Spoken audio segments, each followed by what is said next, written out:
In the midst of COVID, there has been an increased reliance on technology for teaching and learning. Yet through my observations, it has become apparent that the technology being used in my school has just been mimicking paper-pencil tasks.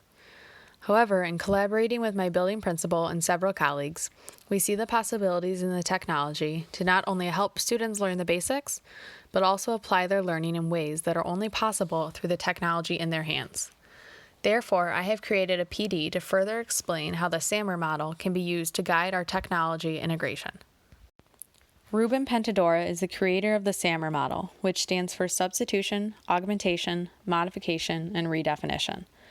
This model is used for selecting and evaluating technology tools and will be helpful in allowing staff members to assess the technology they are using in their classrooms and elevate the outcomes they have for students. The SAMR model defines how technology can be used to substitute, augment, modify, or redefine learning tasks. Substitution and augmentation reveals how the technology can enhance previously non-digital activities, while modification and redefinition truly transform the learning. Substitution is when technology acts as a direct substitute for a paper-pencil task without a functional change. This could look like a teacher scanning a paper worksheet into a Google Doc and adding text boxes, so the students can complete the assignment on their Chromebooks. With augmentation, the technology does serve as a direct substitute again, however, it does provide some functional improvement. Through using a word processor or a Google Doc, students now have added features that improve their writing.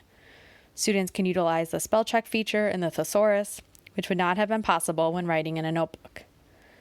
The modification level uses technology so that the learning task is redesigned. When considering the previous writing example, at the modification level, students could share their Google Docs with peers in order to receive comments and suggestions regarding their writing within the document. Having this ability to get feedback and collaborate with peers helps to transform the task. Redefinition occurs when the technology allows for learning tasks that were previously unconceivable. For example, this could be students creating a virtual book on Book Creator, adding voice audio and other visual elements, and then sharing the book with classmates or others in the school. The SAMR framework reveals the possibilities for integration in schools and how education can be enhanced through technology. Yet critics have also communicated concerns regarding the SAMR framework. The SAMR model can be subjective, causing administrators and teachers to perhaps interpret or represent the model in varying ways.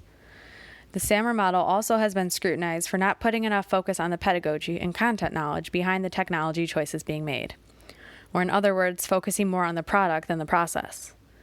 Additionally, the linear structure of the SAMR model does not fully consider the complex and often fluid instructional decisions teachers need to make in order to differentiate instruction and respond to students' needs.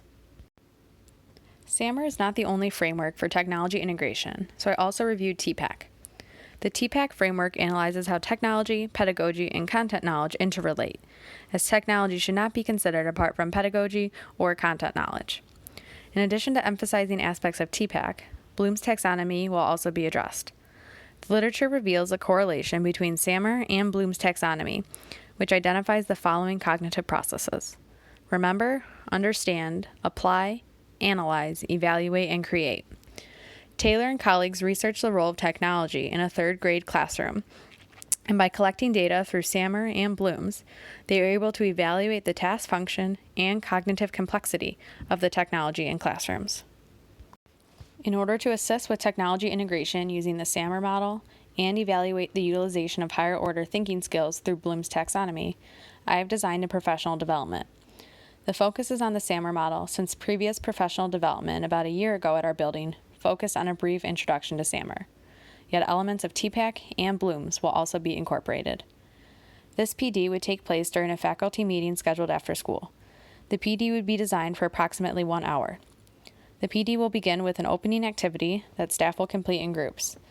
They will need to arrange the levels of SAMR and Bloom's taxonomy in order. Staff will then be provided an overview of SAMR and how Bloom's is connected as well. Staff will also be shown an example of a paper-pencil task that was redesigned for each level of the SAMR model. This example was done for a third-grade math lesson. Staff will also be encouraged to keep in mind TPACK and Bloom's, as the goal is not always to use the highest level of tech, if that means sacrificing what meets students' needs. Plus, it is not possible for every lesson to be in the redefinition or create category. Staff will then be provided time to work in their PLCs to use the planning sheet to develop a lesson utilizing the SAMR model and Bloom's taxonomy for the upcoming unit of study. Data will be collected in multiple ways to determine the effectiveness of the professional development, such as the Google Form exit slip and the planning sheet teachers will collaborate on. Furthermore, the 3 fourth grade teachers will be asked to email or share their lesson plans for an upcoming week.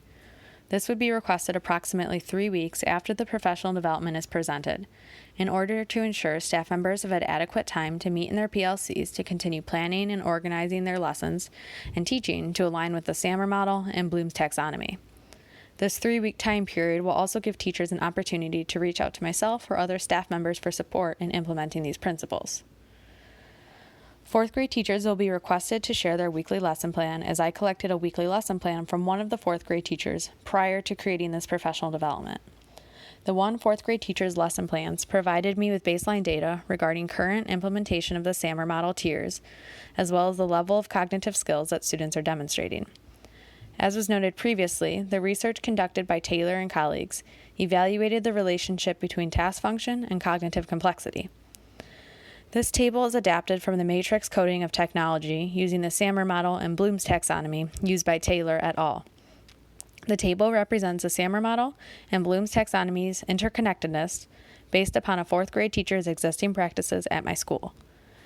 After receiving additional data from the 4th grade teachers when they submit a weekly lesson plan following the PD, I will create another table. These tables will then be compared to evaluate, number 1, the implementation of the SAMR levels, number 2, the integration of higher order thinking skills along Bloom's taxonomy, and 3, the intersection among technological function and cognitive complexity. Due to the project design and feasibility in the given time frame of the remainder of the school year, only 4th grade was specifically analyzed. However, it is to be expected that this information is representative of the entire building and other grade levels. Yet additional forms of data collection could focus on other grade levels. This PD, focusing on the SAMR model along with elements of TPAC and Bloom's taxonomy, will hopefully provide teachers with the knowledge and skills to reconsider the ways technology is incorporated in their classrooms in order to impact student achievement.